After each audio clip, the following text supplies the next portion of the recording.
আমাদের আম গাছের আম দেখা যাচ্ছে চমৎকার। এই যে এটা হলো কাশমিঠা, চমৎকার। এই যে না, এটা কাশমিঠা। মেহেদি গাছ, কারো বাড়ি বিয়ে হইলে আমাদের বাড়ি চলে। এই গাছটাতে আম কম ধরছে মেহেদি গাছের জন্য মনে হয়, কিন্তু এই গাছের আম আবার এক একটা 1-1.5 কেজি হয়। এই যে ম্যাঙ্গো, বিশাল বিশাল আম হয়। আলহামদুলিল্লাহ।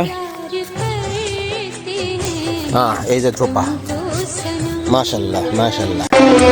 बहुत प्यार करते हैं तुमको सनम।